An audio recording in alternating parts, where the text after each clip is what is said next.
Friend, स्वागत है आपका अपने चैनल आज क्लास में। आज की इस वीडियो में गणित के तीसरे पाठ दो चर वाले रैखिक समीकरण युग्म के सभी महत्वपूर्ण ऑब्जेक्टिव प्रश्न हम आपको बताएंगे। जितना भी हम आपको ऑब्जेक्टिव प्रश्न बताएंगे वो आपको आसानी से समझ में आएगा, तो प्लीज आप लोग वीडियो को एकदम शुरू से लेके अंत तक देखिएगा। और चैनल को सब्सक्राइब नहीं किए हैं तो चैनल को सब्सक्राइब कर लीजिएगा, और सब्सक्राइब करने के बाद एक बेल आइकन आता है तो बेल आइकन को भी दबा के ऑल पे कर लीजिएगा, ताकि जब भी लाइव क्लास हो तो आपके पास नोटिफिकेशन पहुंचता रहे। और जितना भी हम आपको ऑब्जेक्टिव प्रश्न बताएंगे वो एनसीईआरटी पैटर्न के आधार पर ही बताएंगे, तो वीडियो को प्लीज आप लोग शुरू से लेके अंत तक जरूर देखिएगा। आइए समझते हैं कि दो चर वाला रैखिक समीकरण किसे कहते हैं। तो यहाँ पे ये दिया है, तो ये जो समीकरण है ये दो चर वाला रैखिक समीकरण है। इसमें दो चर, यहाँ पे देखिए पहला चर x है और दूसरा चर y है। तो ये कौन सा समीकरण है? तो ये दो चर वाला रैखिक समीकरण है। और दो चर वाले रैखिक समीकरण को हल करने के लिए यहाँ पे आपको दो समीकरण का होना आवश्यक है। अगर दो समीकरण नहीं होगा तो दो चर वाला रैखिक समीकरण को आप हल नहीं कर सकते, x y का आप मान नहीं निकाल सकते। तो यहाँ पे दो समीकरण का होना जरूरी है। और एक बात काफी महत्वपूर्ण यहाँ पे समझ लीजिए कि पहले समीकरण में जो x1 में गुणा करता है वो a1 होता है, जो y में गुणा करता है वो b1 होता है, और जिसमें x y कुछ भी नहीं होता है वो c1 होता है। ये आपको याद रखना है। इसी तरह यहाँ पे देखिए दूसरे समीकरण में जो x में गुणा करता है वो a2 होता है, और जो y में गुणा करता है वो b2 होता है, और जिसमें x y कुछ भी नहीं होता है वो c2 होता है। तो इतना बात आपको याद रखना है। फिर से एक बार समझ लीजिए, पहले समीकरण में जो x में गुणा करेगा वो a1 होगा, और जो y में गुणा करेगा वो b1 होगा, और जिसमें x y कुछ भी नहीं होगा वो c1 होगा। और उसी तरह दूसरे समीकरण में जो x में गुणा करेगा वो a2 होगा, और जो y में गुणा करेगा वो b2 होगा, और जिसमें x y कुछ भी नहीं होगा तो क्या होगा, c2 होगा। और इस चैप्टर को बनाने के लिए यहाँ पे तीन फॉर्मूला होता है, तो इस तीन फॉर्मूला को आपको याद रखना काफी महत्वपूर्ण है। और इस तीन फॉर्मूले से काफी प्रश्न आपके सॉल्व हो जाएंगे। तो इस तीन फॉर्मूले को आपको हमेशा हमेशा के लिए याद रखना है। अगर आपको नहीं याद है तो आप लोग इसे नोटबुक पे लिख के जरूर याद कर लीजिएगा। यहाँ पे देखिए पहला फॉर्मूला है a1 बट्टा a2 बराबर b1 बट्टा b2 बराबर c1 बट्टा c2। अगर ये तीनों आपस में बराबर होगा तो इसका आलेख समपाती होगा। समपाती का अर्थ एक पे एक इसका आलेख होगा। और दूसरा इसका होगा इसके अनगिनत हल होंगे। जब a1 बट्टा a2 बराबर b1 बट्टा b2 और बराबर c1 बट्टा c2 हो तो इसके कितने हल होंगे, अनगिनत हल होंगे, यानी बहुत सारे हल होंगे। और जिसका हल निकलता है वो कैसा होता है, तो वो संगत होता है। इसे आपको याद रखना है। उसके बाद यहाँ पे दूसरा कंडीशन देखिए कि a1 बट्टा a2 बराबर नहीं b1 बट्टा b2। जब a1 बट्टा a2 बराबर ना हो b1 बट्टा b2 के तो इसके आलेख प्रतिच्छेदी होंगे। इसके आलेख कैसे होंगे, तो ये प्रतिच्छेदी होंगे। इसका एक हल होगा। जब ये प्रतिच्छेद करेगा तो इसका कितना हल होगा, तो मात्र एक हल होगा। और जिस भी समीकरण का हल निकलेगा वो एक निकले या अनगिनत निकले वो कैसा होता है, तो वो संगत होता है। और यहाँ पे देखिए तीसरा फॉर्मूला कि a1 बट्टा a2 बराबर b1 बट्टा b2 और बराबर नहीं c1 बट्टा c2 हो तो इसका आलेख समानांतर होगा। अगर यहाँ पे देखिए a1 बट्टा a2 बराबर b1 बट्टा b2, अगर लास्ट वाला यहाँ पे देखिए c1 बट्टा c2 बराबर ना हो तो इसका आलेख क्या होगा, यहाँ पे समानांतर होगा। इसका एक भी हल नहीं होगा। यहाँ पे देख सकते हैं ये दोनों लाइन कहीं भी टच नहीं कर रहा है। तो जब ये लाइन आपस में टच नहीं करेगा तो इसका एक भी हल नहीं होगा। इसका हल कितना होगा, तो शून्य होगा। और जब हल नहीं निकलेगा तो वो कैसा होगा, असंगत होगा। तो इन तीनों फॉर्मूलों को आपको याद रखना है। काफी महत्वपूर्ण ये फॉर्मूला है। एक बार फिर से समझ लीजिए, a1 बट्टा a2 बराबर b1 बट्टा b2 बराबर c1 बट्टा c2। अगर ये तीनों बराबर होगा तो आलेख कैसा होगा, संपाती होगा। और इसका कितना हल होगा, तो ये अनगिनत हल होगा। जहां से भी यहाँ पे प्रत्येक लाइन पे यहाँ पे देख सकते हैं प्रत्येक जगह यहाँ पे टच कर रहा है। आपको जहां से हल निकालना हो वहां से निकाल सकते हैं। तो इसका हल होगा अनगिनत हल होगा। और जिसका भी हल निकलता है तो वो संगत होता है। और यहाँ पे देखिए दूसरा फॉर्मूला कि a1 बट्टा a2 बराबर नहीं b1 बट्टा b2। अगर तीसरा बराबर बराबर हो या ना हो उससे कोई मतलब नहीं है। अगर a1 बटा a2 बराबर नहीं b1 बटा b2 होता है तो इसका आलेख कैसा होगा, तो प्रतिच्छेदी होगा। और ये जब प्रतिच्छेद करेगा तो मात्र ये एक ही बिंदु पे काटेगा, तो इसका हल कितना निकलेगा, तो यहाँ पे 1 निकलेगा। और जिस भी समीकरण का हल निकलता है तो वो संगत होता है। और यहाँ पे तीसरा फॉर्मूला देख लीजिए, a1 बटा a2 बराबर b1 बटा b2 बराबर नहीं c1 बटा c2। अगर लास्ट वाला बराबर ना हो तो इसका आलेख कैसा होगा, समानांतर होगा। ये एक दूसरे को कभी भी टच नहीं करेगा, और जब एक दूसरे को कभी टच नहीं करेगा तो इसका एक भी हल नहीं होगा, इसका हल नहीं निकलेगा। और जिस भी समीकरण का हल नहीं निकलता है वो कैसा होता है, तो वो असंगत होता है। तो ये आपको समझ में आ गया होगा। तो आइए शुरू करते हैं यहाँ पे पहले नंबर प्रश्न से। तो पहला नंबर प्रश्न है कि निम्न समीकरण युग्म के कितने हल होंगे, आलेख कैसा होगा तथा संगत है या असंगत है। यहाँ पे देखिए दो समीकरण दिया है, ये पहला समीकरण है और ये दूसरा समीकरण है। और इन दो समीकरणों से 3 प्रश्न पूछा गया है। पहला प्रश्न पूछा गया है कि इन दो समीकरणों के कितने हल होंगे, और दूसरा प्रश्न आपसे पूछा गया है कि इन दो समीकरणों का आलेख कैसा होगा, और तीसरा प्रश्न पूछा गया है कि ये जो दो समीकरण है ये संगत है या असंगत है। तो आइए इसे सॉल्व करते हैं। सबसे पहले आपको यहाँ पे a1 बटा a2 का मान निकालना पड़ेगा, फिर आपको b1 बटा b2 का मान निकालना पड़ेगा, फिर आपको यहाँ पे c1 बटा c2 का मान निकालना पड़ेगा। तो यहाँ पे आपको a1 का मान रखना पड़ेगा, फिर आपको a2 का मान रखना पड़ेगा, फिर यहाँ पे आपको b1 का मान रखना पड़ेगा, और यहाँ पे b2 का मान रखना पड़ेगा, फिर आपको यहाँ पे c1 का मान रखना पड़ेगा, और यहाँ पे आपको c2 का मान रखना पड़ेगा। तो ये हम आपको बता चुके हैं कि a1 कहाँ होता है, a2 कहाँ होता है। तो जो समीकरण एक में x में गुणा करता है वो a1 होता है, और जो y में गुणा करता है वो b1 होता है, और जिसमें x y नहीं होता है वो क्या होता है, c1 होता है। इसी तरह समीकरण 2 में होता है, जो x में गुणा करता है वो a2 होता है, और जो y में गुणा करता है वो b2 होता है, और जिसमें x y कुछ भी नहीं होता है तो वो होता है c2। तो यहाँ पर देखिए a1 का मान कितना है, तो x में क्या गुणा कर रहा है, तो x में 2 गुणा कर रहा है, यानी यहाँ पे a1 का मान 2 है। फिर यहाँ पे देखिए b1 का मान कितना है, तो y में क्या गुणा कर रहा है, 4 गुणा कर रहा है, यानी यहाँ पे b1 का मान कितना है, 4 है, और c1 का मान कितना है, 6 है। यहाँ से आप लोग देख सकते हैं। फिर हम यहाँ पे निकालेंगे a2 का मान, तो a2 का मान यहाँ पे आप लोग देख सकते हैं, x में क्या गुणा कर रहा है, 4 गुणा कर रहा है, यानी a2 का मान यहाँ पे 4 हो गया। और यहाँ पे देखिए b2 का मान कितना है, तो यहाँ पे b2 का मान 8 है, और c2 का मान कितना है, तो c2 का मान यहाँ पे 12 है। तो यहाँ पे सबका मान निकल गया, बस इसमें आपको रख देना है। यहाँ पे देखिए a1 है, तो a1 का मान कितना है, 2 है, तो यहाँ पे रख दीजिए 2, और बट्टा है तो बट्टा, और a2 का मान कितना है, 4 है, तो यहाँ पे रख दीजिए 4। अगर ये कट रहा है तो इसे कटा दीजिए, 2 एकम 2 और 2 दूना 4, यानी ये कितना निकल गया, a1 बट्टा a2।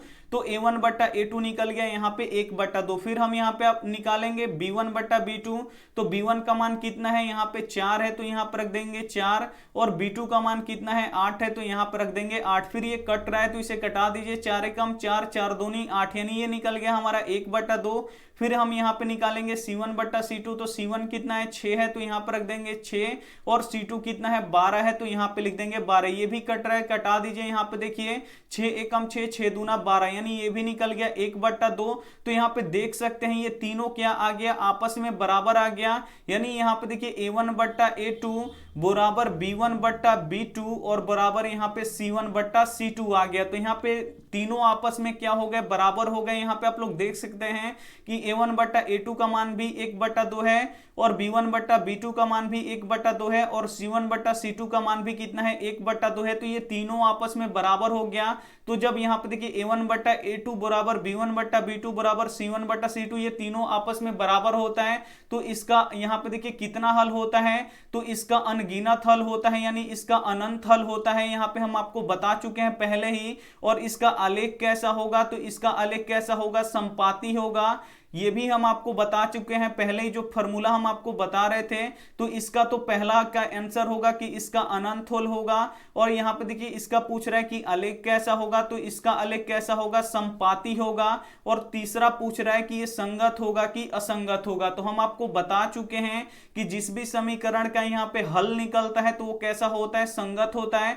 तो ये कैसा होगा, यहाँ पे संगत होगा। तो उम्मीद करते हैं ये सभी प्रश्न आपको काफी अच्छी तरीके से समझ में आ रहे होंगे। समझ में आ रहा है तो प्लीज आप लोग वीडियो को एकदम शुरू से लेके अंत तक जरूर देखिएगा। आइए देखते हैं अगला प्रश्न 2 नंबर।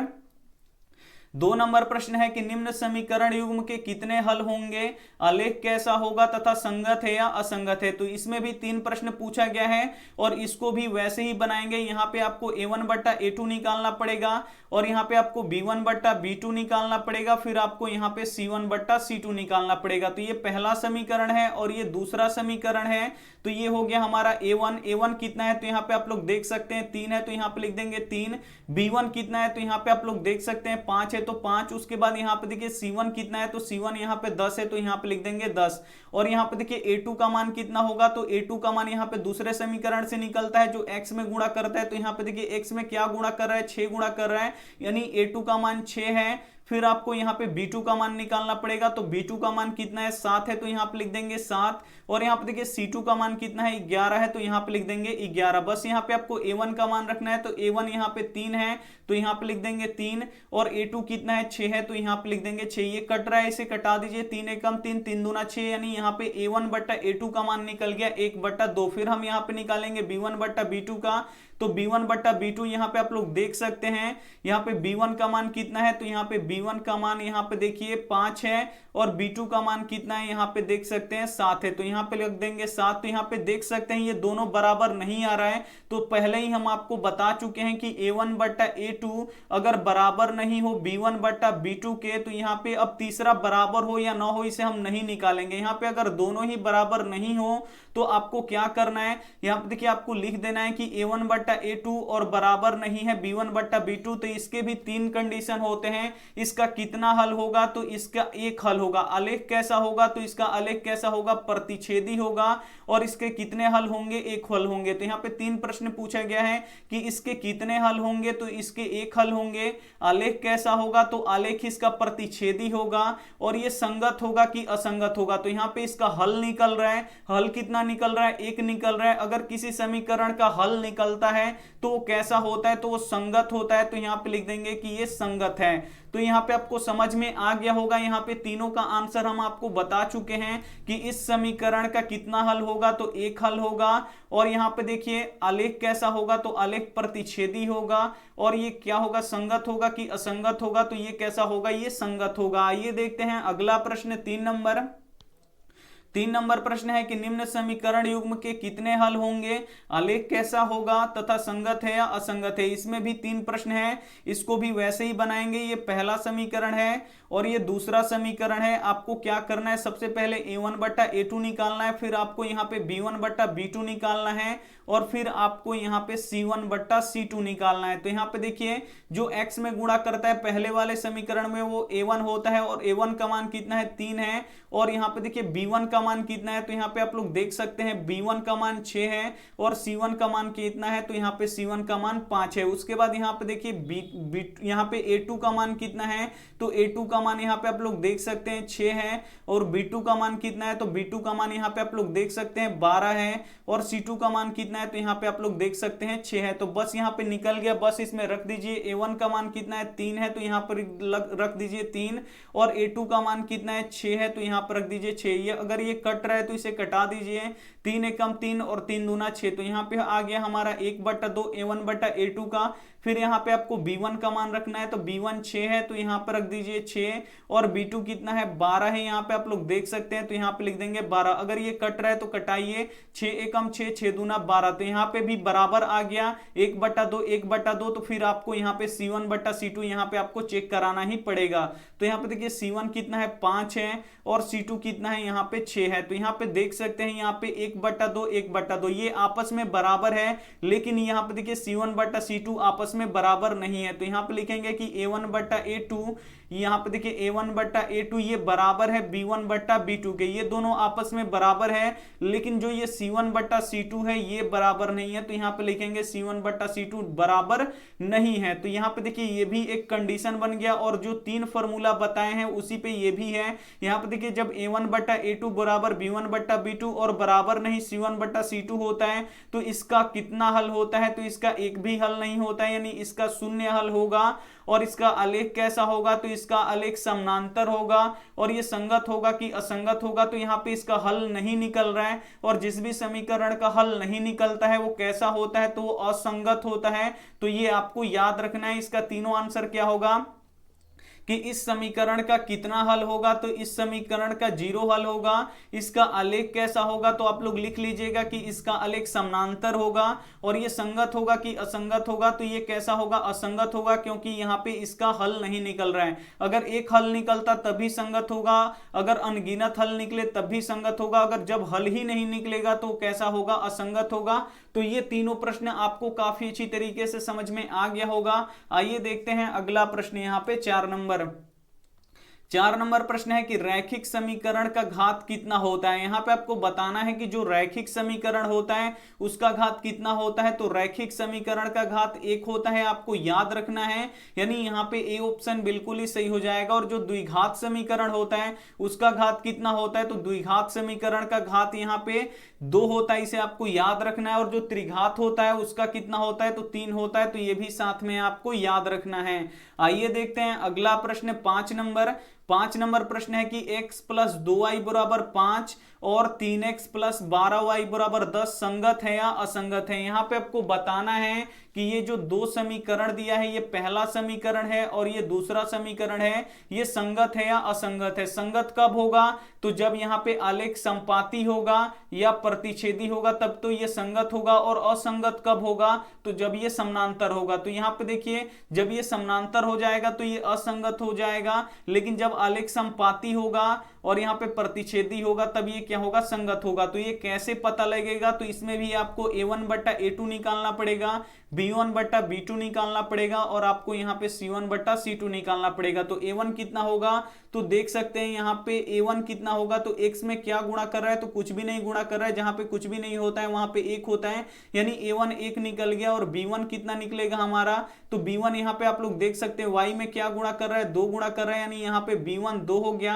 और c1 कितना निकल गया, तो यहां पे c1 हमारा 5 हो गया। और दूसरे समीकरण में यहां पे देखिए a2 निकलेगा, a2 x में जो गुणा करता है वो a2 होता है, यानी यहां पे देखिए a2 कितना है, 3 है। और यहां पे देखिए b2 कितना है, तो यहां पे b2 यहां पे 12 है। और c2 कितना है, तो यहां पे c2 हमारा 10 है। बस इसमें रखिए a1 का मान 1 है तो 1, और b2 का मान कितना है यहाँ पे देख सकते हैं, यहाँ पे a2 का मान कितना है, 3 है, तो यहाँ पे लिख दीजिए 3।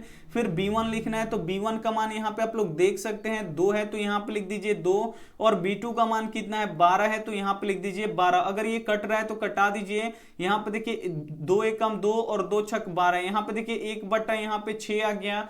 तो यहाँ पे आप लोग देख सकते हैं कि ये बराबर नहीं आ रहा है, यानी यहाँ पे देखिए a1 बट्टा a2 और बराबर नहीं है b1 बट्टा b2 के। अब आपको यहाँ पे देखिए तीसरा अब आपको निकालना नहीं है, क्योंकि यही एक फॉर्मूला बन जाता है कि a1 बट्टा a2 बराबर नहीं b1 बट्टा b2। तो इसका आलेख कैसा होता है, तो प्रतिच्छेदी होता है। और इसका हल कितना निकलता है, 1 निकलता है। और जिस भी समीकरण का हल निकलता है वो कैसा होता है, संगत होता है। तो यहाँ पे आपको टिक क्या लगाना है कि ये कैसा होगा, तो ये संगत होगा, यानी यहाँ पे ए ऑप्शन बिल्कुल ही सही हो जाएगा। उम्मीद करते हैं ये सभी प्रश्न आपको काफी अच्छी तरीके से समझ में आ रहा होगा। समझ में आ रहा है तो प्लीज आप लोग वीडियो को लाइक कर दीजिएगा और वीडियो को आप लोग प्लीज शुरू से लेके अंत तक जरूर देखिएगा। आइए देखते हैं अगला प्रश्न 6 नंबर प्रश्न है कि x प्लस 2y बराबर 6 के कितने हल होंगे। यहाँ पे एक समीकरण दिया है और पूछ रहा है, ये एक रैखिक समीकरण है और यहाँ पे पूछ रहा है कि इसके कितने हल होंगे। यहाँ पे देखिए ये 2 चर में रैखिक समीकरण है, तो यहाँ पे लिख देंगे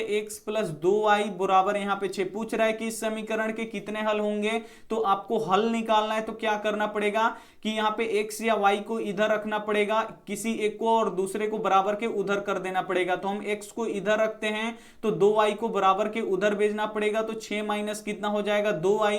अब यहाँ पे आप लोग क्या कर सकते हैं, इसका मान निकाल सकते हैं। जितना मन उतना आप यहाँ से क्या कर सकते हैं, x और y का यहाँ पे हल निकाल सकते हैं। यहाँ पे हम देखिए y पर 1 रखेंगे तो यहाँ पे देखिए 2 एकम कितना हो जाएगा, 2, 4 में से 2 यहाँ पे 4, यहाँ पे 6 में से 2 निकल गया, कितना बचेगा, 4 निकलेगा। फिर अगर हम यहाँ पे 2 रखते हैं तो 2 दूना 4 हो जाएगा, y पर हम 2 रखेंगे तो ये 2 दूना 4 हो जाएगा, और 6 में से 4 निकल जाएगा, कितना बचेगा, 2 निकलेगा, 2 बच जाएगा। उसके बाद देखिए यहाँ पे अगर हम 3 रख देते हैं y पर तो 3 दूना कितना हो जाएगा, यहाँ पे 6 हो जाएगा, और 6 में से 6 घटेगा, 0 हो जाएगा। आपको जितना मन उतना आप यहाँ से मान निकाल सकते हैं। तो अगर एक यहाँ पे समीकरण दिया हो और पूछे कि इसके कितने हल होंगे, तो उसके अनंत हल होते हैं, इसे आपको याद रखना है, यानी यहाँ पे सी ऑप्शन बिल्कुल ही सही हो जाएगा। आइए देखते हैं अगला प्रश्न 7 नंबर 7 नंबर प्रश्न है कि समीकरण युग्म 2x प्लस 3y बराबर 5 तथा 4x प्लस 6y बराबर 15 का हल है।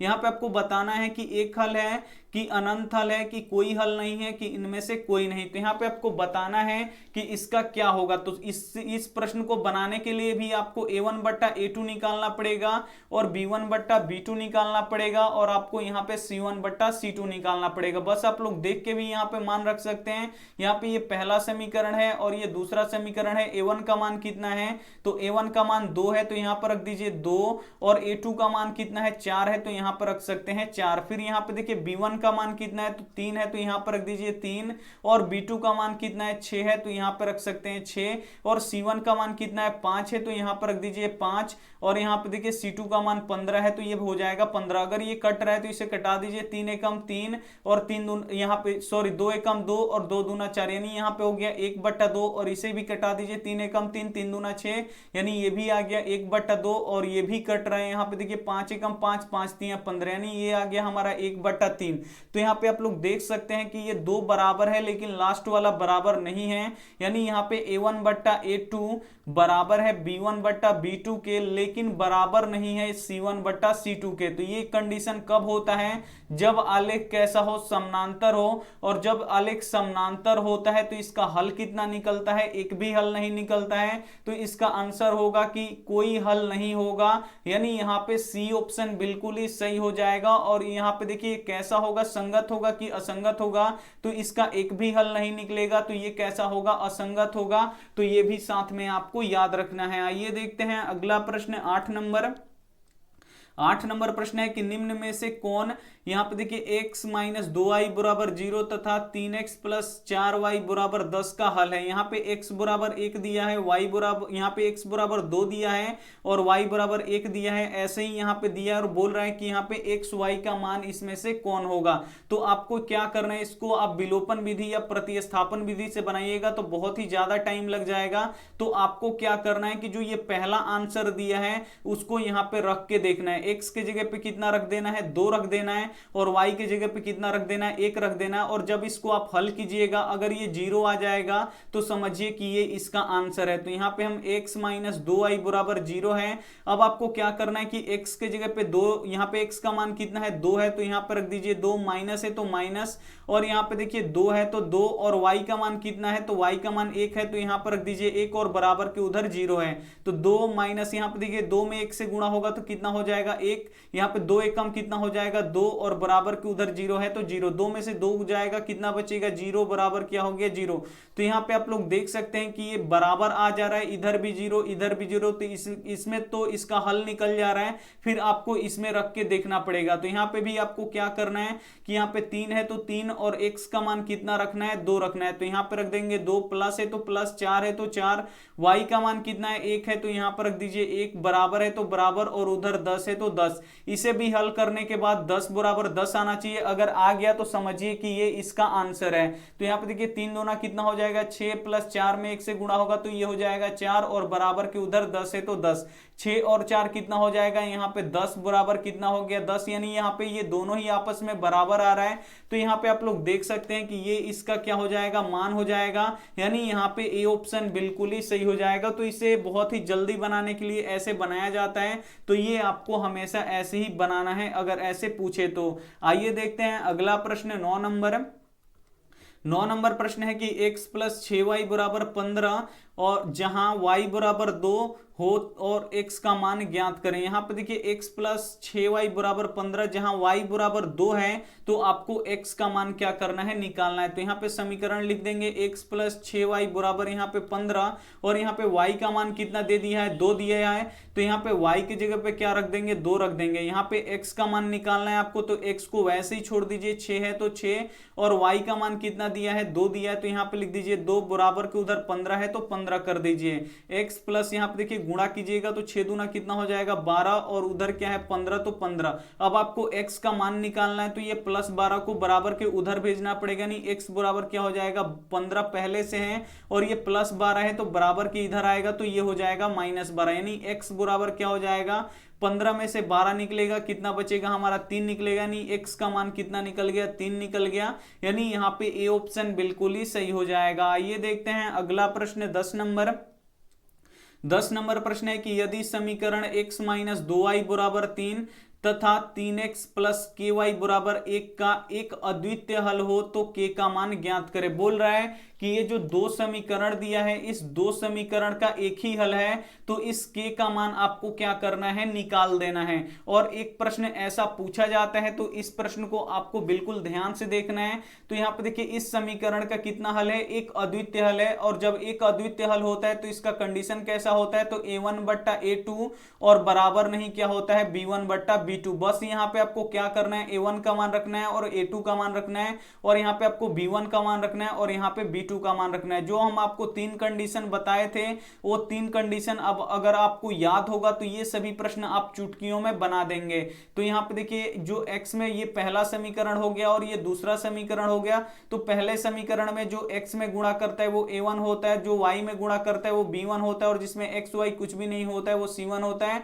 और ये दूसरे समीकरण में जो x में गुणा करता है वो a2, और जो y में गुणा करता है वो b2, और जिसमें x y कुछ भी नहीं होता है वो c2। यानी यहाँ पे आप लोग देख सकते हैं a1 का मान कितना है, तो a1 का मान यहाँ पे देखिए x में कुछ भी नहीं गुणा कर रहा है, तो जहां पे कुछ भी नहीं गुणा करता है वहां पे क्या होता है, 1 होता है। यानी यहाँ पे देखिए a1 का मान 1 हो गया, और a2 का मान कितना है, तो यहाँ पे आप लोग देख सकते हैं a2 का मान 3 है, तो यहाँ पर रख दीजिए 3। बराबर नहीं है तो बराबर नहीं।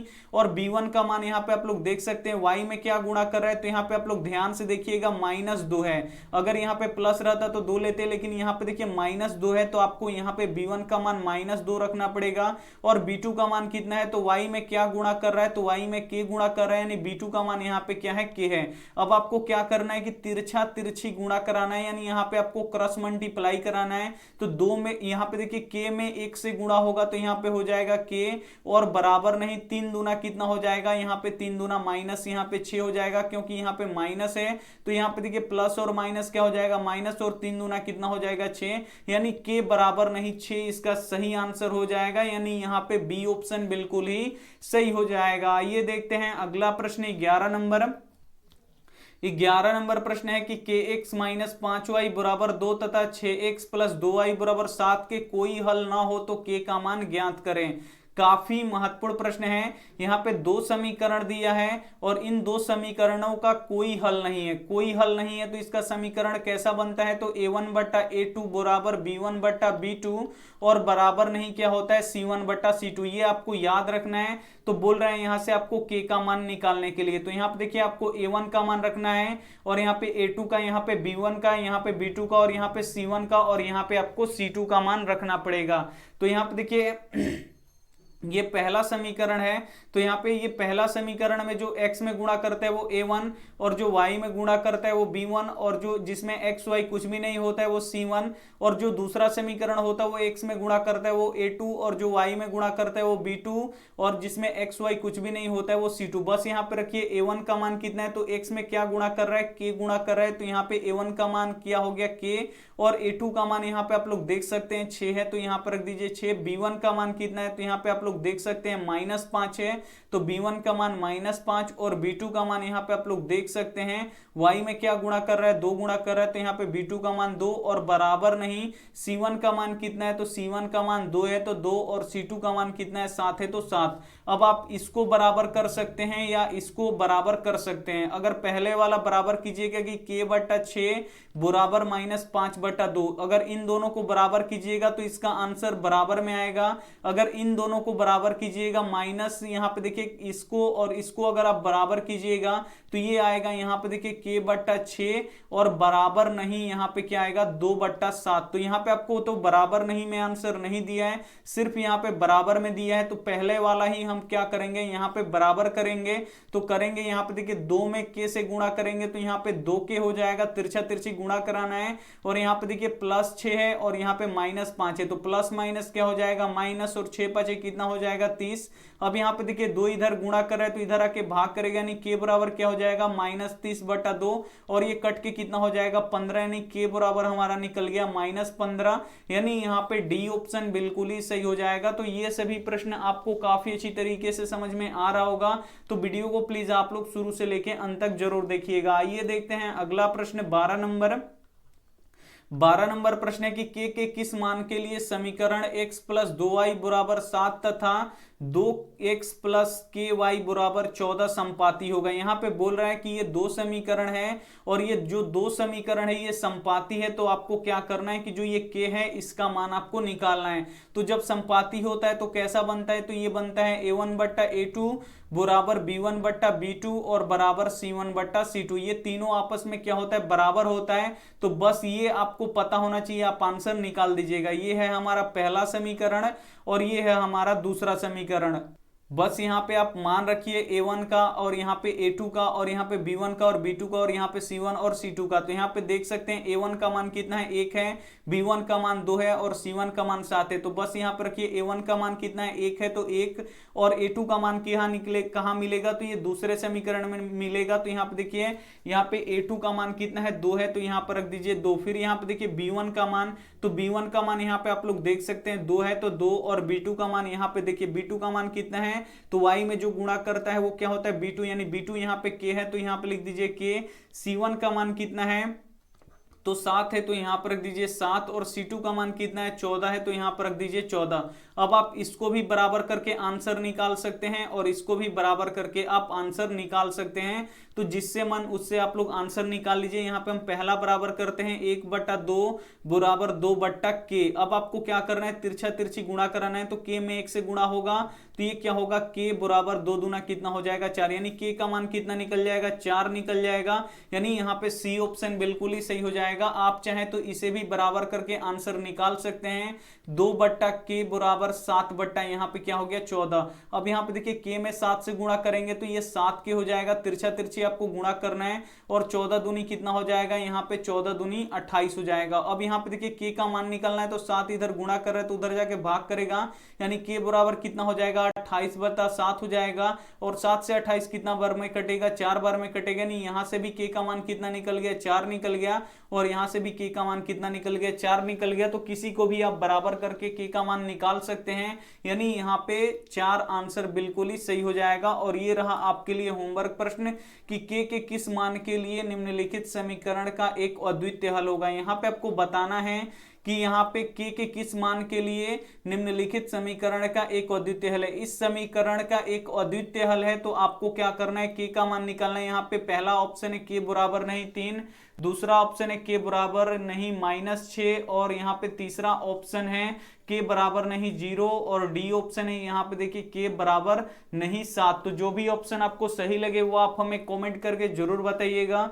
वीडियो को लाइक नहीं किए हैं तो प्लीज आप लोग वीडियो को लाइक कीजिएगा, अपने दोस्तों के पास इस वीडियो को जरूर शेयर कीजिएगा। चैनल को सब्सक्राइब नहीं किए हैं तो चैनल को सब्सक्राइब करके साथ में बेल आइकन को ऑल पे दबा लीजिएगा, ताकि जब भी लाइव क्लास हो तो आपके पास नोटिफिकेशन पहुंचता रहे। थैंक यू फॉर वॉचिंग, मिलते हैं अगले वीडियो में, तब तक अपना ध्यान रखिए, मन लगा के पढ़ाई कीजिए। Take care and bye.